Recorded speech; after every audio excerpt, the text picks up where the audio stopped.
All right, I'm going to record this video of my made-in 12-inch heavily used carbon steel pan.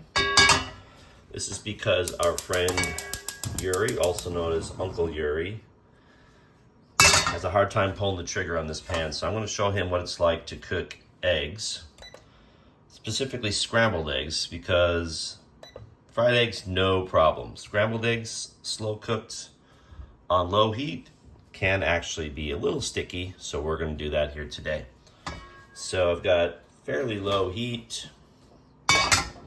We'll see how long it takes to warm up at low heat, but let me go ahead and grab some butter. I'm going to put in a tablespoon of butter because that's how I cook eggs. We got 3 eggs here. You know, sometimes what you can do, you can actually crank it up a little bit just to get the pan heating all the way across. You don't want to do that too long though. You don't want too many hot spots.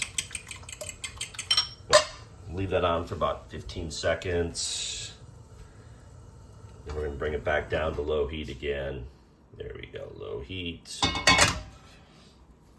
All right, so now we've been going for about a minute here. Again, you can cook eggs at a higher heat. I like real low heat when I'm scrambling. Get that going. Get the butter all around. All right, it doesn't really change much if you want to use an oil, but as far as stickiness goes, let's go ahead and throw that in there. All right. And I like to keep it stirring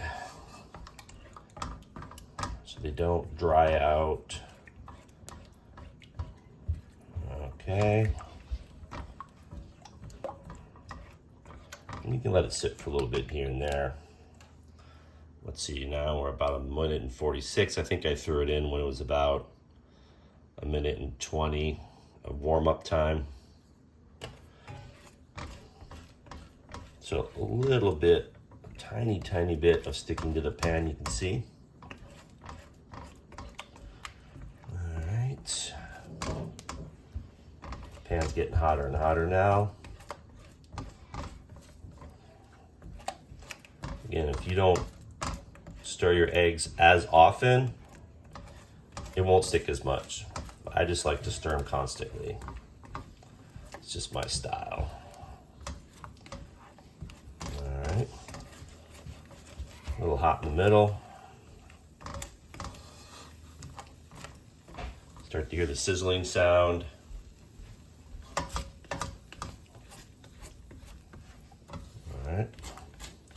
And when I'm done, I'll show you how easy this is to clean up. All right, starting to set up a little bit.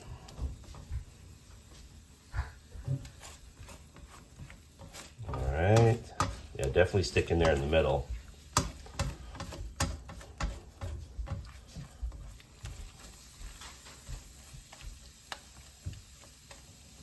All right, that's just about done. And this is probably the worst way to cook eggs if you don't want them to stick, is at this really low heat. And that's it right there. I'll go ahead and take it out of the pan, put some salt on it, and I'll show you how easy this is to clean up. Put it all off to the side here so you can see the amount of stick that I got. Yeah, not great, but cleans up real easy.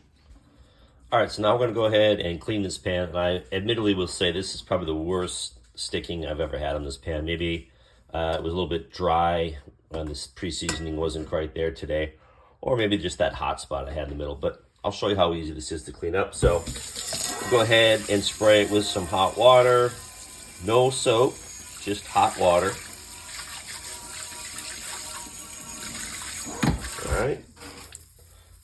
Grab my what do you call this, chainmail or whatever, and you just scrub it. You could also use a sponge, but make sure the sponge doesn't have any soap. I mean, soap is not the worst thing in the world. It just means you're going to dry the pan out a little bit more, and you want to be sure to season your pan a little bit more often if you're using soap on it. So Go ahead. Just do this. Comes right off. And it doesn't scratch the pan.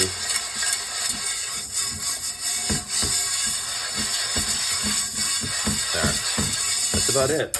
And again, that was probably the worst sticking job I've ever had on this pan.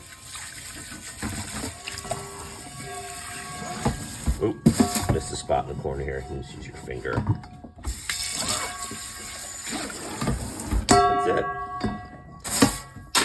Then let me go ahead and dry it so you can see what we're left with.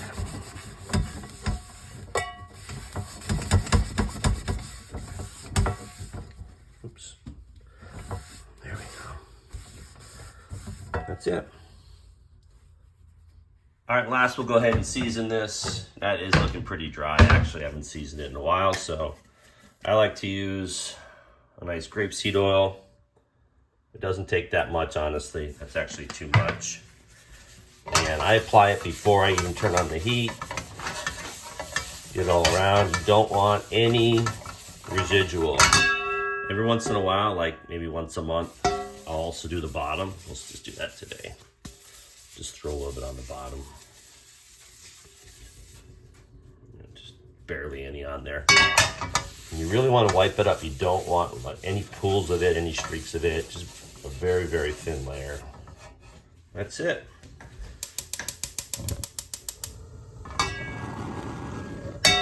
Put that on high heat, and we're going to go ahead and let that go for about, I don't know, 2-3 minutes, and I'll come back and show you.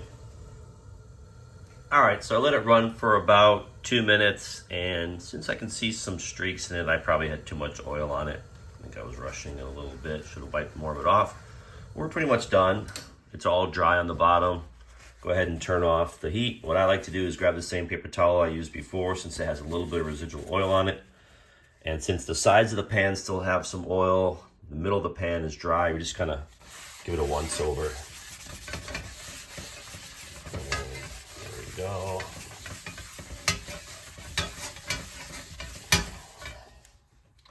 That's it. And then let that cool. And I'm actually just going to go give the bottom one more wipe over. Let that cool and store it. So obviously you're storing with a little bit of oil. Grapeseed oil is the least likely to go rancid. And it can sit for a long period of time. As long as you're using this pan, once every few months. It's fine if that oil just sits on there. And that's it. Seasoned, ready to go, not too oily, natural non-stick.